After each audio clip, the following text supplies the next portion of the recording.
छात्रों, आज का मेरा प्रथम वर्ष के प्राचीन भारतीय इतिहास विषय के जो आपका पहला पेपर है, इस पर दूसरा महत्वपूर्ण व्याख्यान शकों के बारे में है। आपसे परीक्षा में प्रश्न पूछ लिया जाता है कि शक कौन थे। रुद्रदामन और नहपान की उपलब्धियों का वर्णन करो। तो प्रश्न दो भागों में विभक्त है। आज मैं आपको इस विषय पर चर्चा करना चाहूँगा कि शक कौन थे।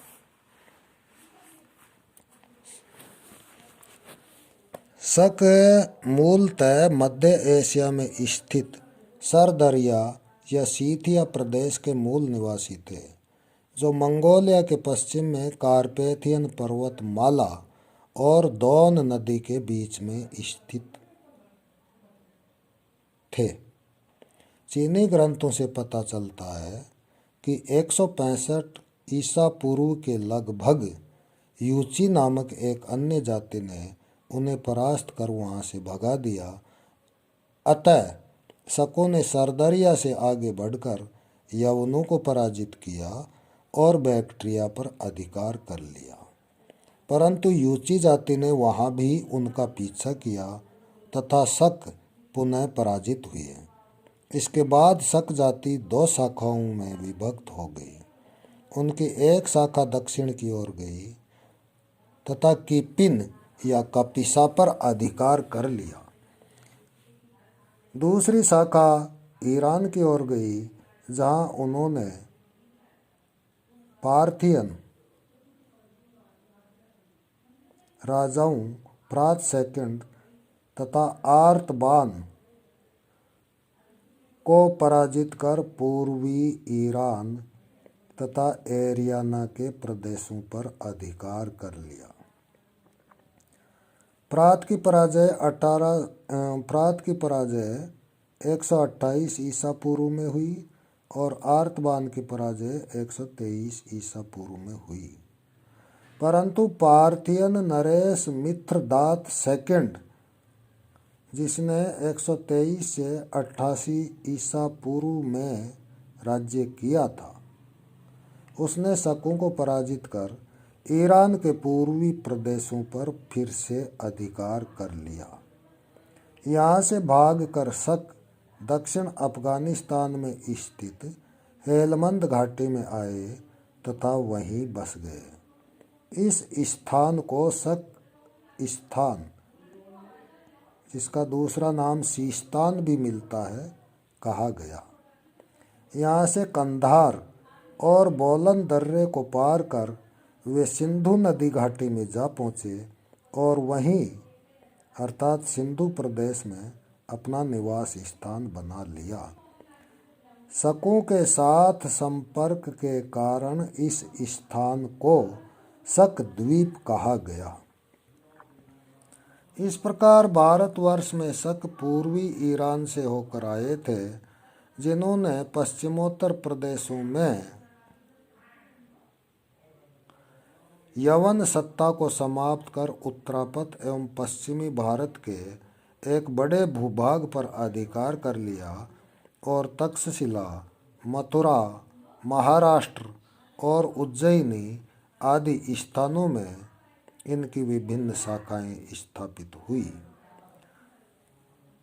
डॉक्टर विमल चंद्र पांडेय के अनुसार भारतवर्ष में आकर बसने वाले शकों की दो शाखाएं थीं। प्रथम शाखा सई वेंग कहलाती थी,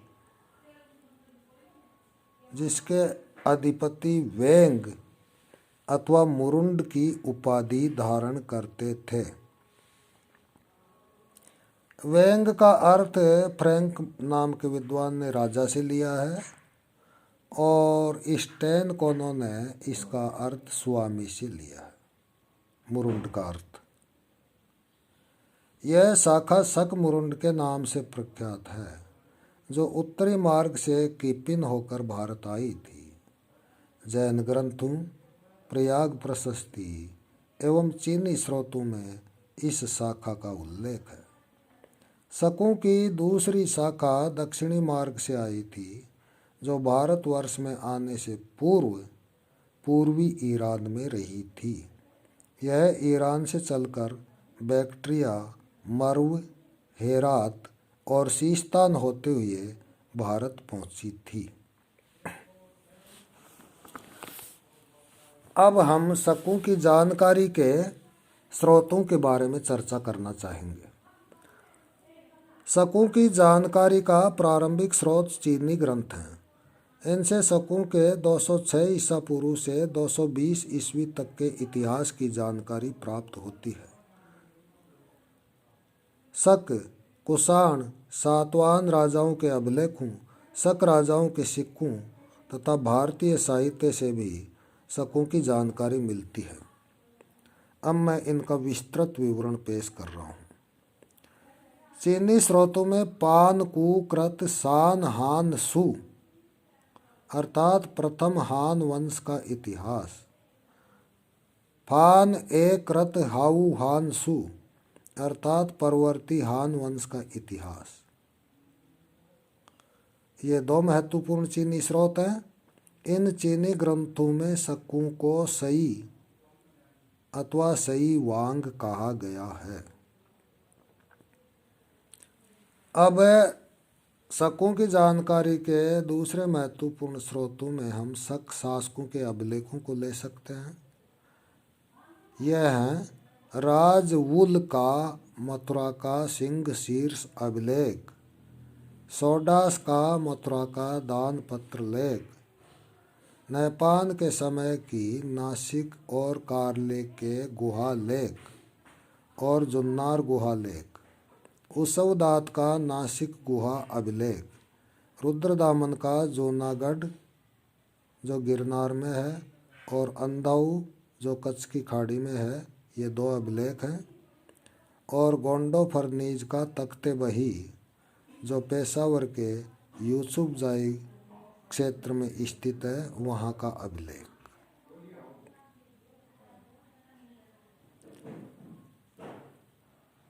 सातवाहन राजाओं तथा कनिष्क के लेखों से भी शकों के बारे में जानकारी प्राप्त होती है।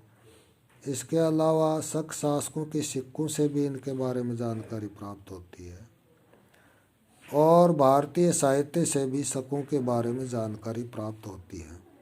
भारतीय साहित्य में महत्वपूर्ण है रामायण, महाभारत, कात्यायन, पतंजलि का महाभाष्य, मनुस्मृति, पुराण, गार्गी संहिता, देवी चंद्रगुप्तम, हर्षचरित, काव्य मीमांसा, प्राकृत भाषा का जैन ग्रंथ काल का चार्य कथानक, बौद्ध ग्रंथ मिलिंद पन्नो तथा समंत पासादिका आदि।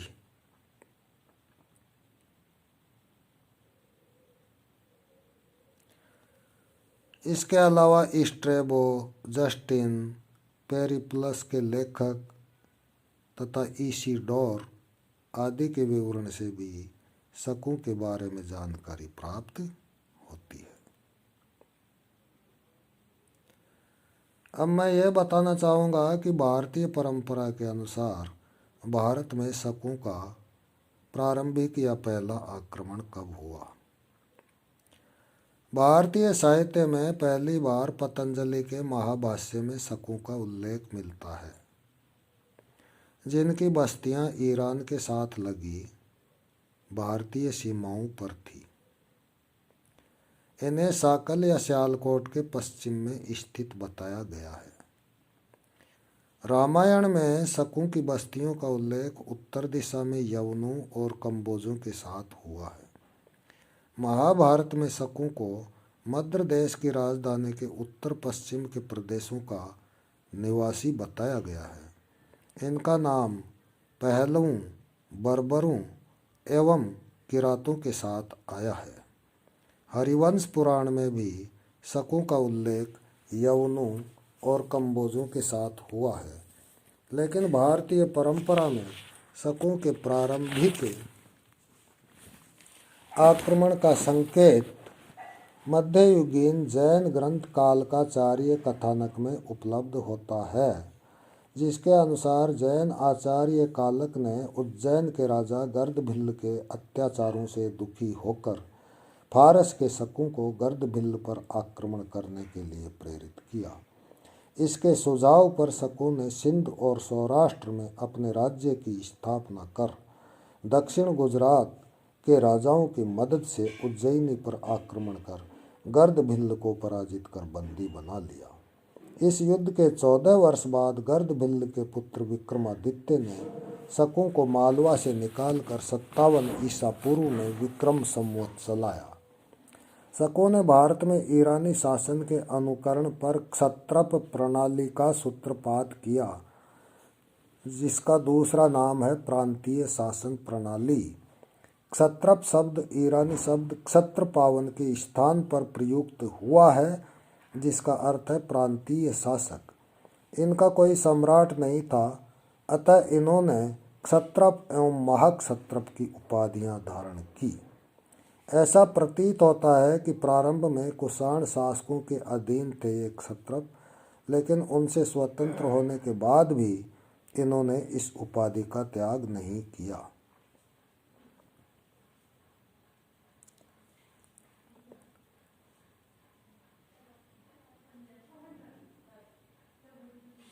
अब भारतीय इतिहास को प्रभावित करने वाली शक शाखाओं में दो शाखाओं का महत्वपूर्ण योगदान माना जाता है। नंबर 1 उत्तरी भारत के क्षत्रप और नंबर 2 पश्चिमी भारत के शक क्षत्रप।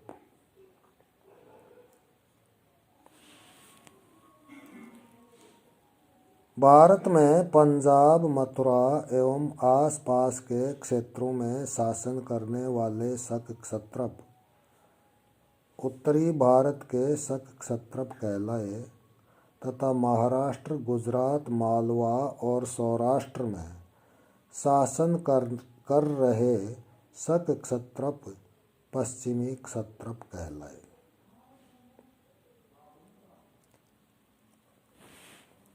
उत्तरी भारत के शक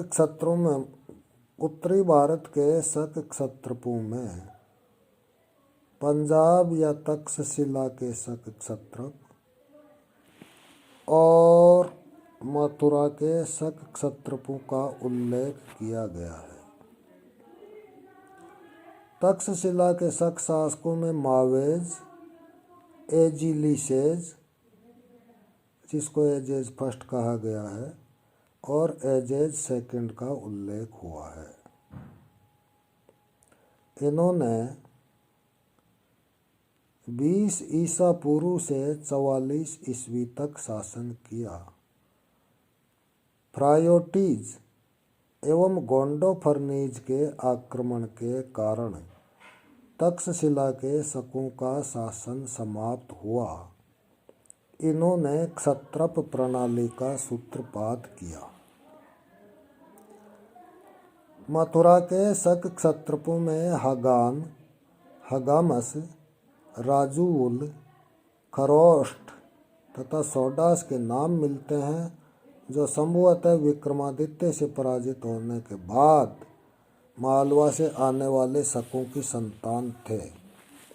इनका शासनकाल 57 ईसा पूर्व से 150 ईस्वी तक माना जाता है। पंजाब व मथुरा के क्षेत्र में कुषाणों की सत्ता की स्थापना के बाद शक क्षत्रप कुषाणों की अधीनता में शासन करने लगे। पश्चिमी भारत में 2 क्षत्रप वंशों के अस्तित्व के प्रमाण मिलते हैं। नंबर 1 महाराष्ट्र का क्षयरात वंश तथा नंबर 2 सौराष्ट्र एवं मालवा का कारदमक या चष्टन वंश। क्षयरात वंश का प्रसिद्ध शासक नहपान था, जिसने 119 से 125 ईस्वी तक शासन किया, तथा चष्टन वंश में रुद्रदामन महत्वपूर्ण शासक था जिसने 130 से 150 ईस्वी तक शासन किया। इनके बारे में विस्तृत व्याख्यान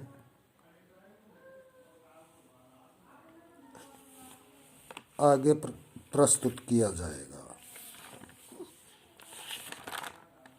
धन्यवाद साथियों।